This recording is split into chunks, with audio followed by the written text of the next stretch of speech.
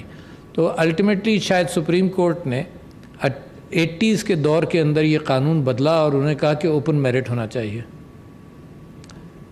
Open merit کا نتیجہ جو ہوا وہ آپ لوگوں کو خوشی ہوگی سن کر کہ 80% لڑکیاں آتی ہیں کیونکہ محنت زیادہ کرتی ہیں، اور 20% نالائق لڑکے آتے ہیں. نہیں، وہ تو لائق ہوں گے، باقی رہ جاتے ہیں، نالائق رہ جاتے ہیں.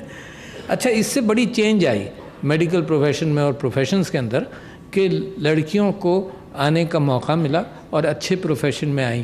مگر ایک چیز جب ہم اس طرح انداز سے صرف سوچتے ہیں کہ نہیں جی عورتوں کے لیے معاشرے کے اندر امپلائمنٹ کھلنی چاہیے، ایک اناملی آئی جس کو انسان اس وقت دنیا میں سمجھ نہیں پا رہا کہ کیسے ہینڈل کرے.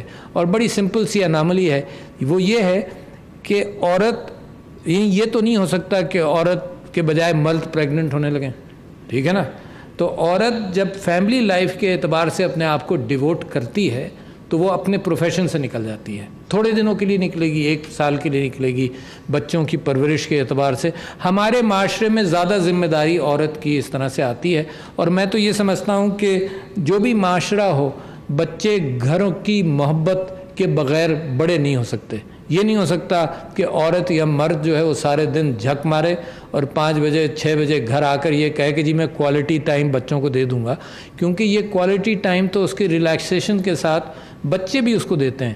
اور اگر وہ صرف آ کر صرف ہوم ورک کے اعتبار سے کوالٹی ٹائم دے گا تو وہ بچوں کی جو شرارتیں ہیں، جو محبتیں ہیں، جو وقت کو روکتی ہیں انسانوں کی زندگی کے اندر اور محبت پھیلاتی ہیں، اس کے اندر کسر رہ جائے گی.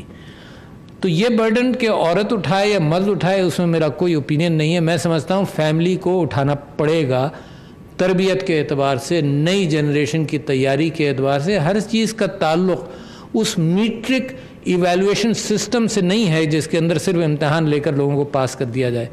میرے اپنے بچے مثال کے طور پر کوئی اچھا ہوگا، کوئی ایوریج ہوگا، کوئی بہت اچھا ہوگا، تو میٹرک ایویلویشن سسٹم کے اندر جو بہت تیز ہے وہ تو نکل گیا. آپ سارے گھر کے اندر اور سارے خاندان میں ہوتا رہے وہ بچہ تیز تھا، دوسرا کیا نالائق تھا. یعنی ایوریجز کو ہم نے اپنے معاشرے سے بالکل نکال دیا. ایوریجز کے اندر جو آئے یا ایوریجز سے کم آئے وہ اپنے سائیکولوجیکل ڈپریشن میں ہو، ان کے لیے اپارچونٹیز کم ہو.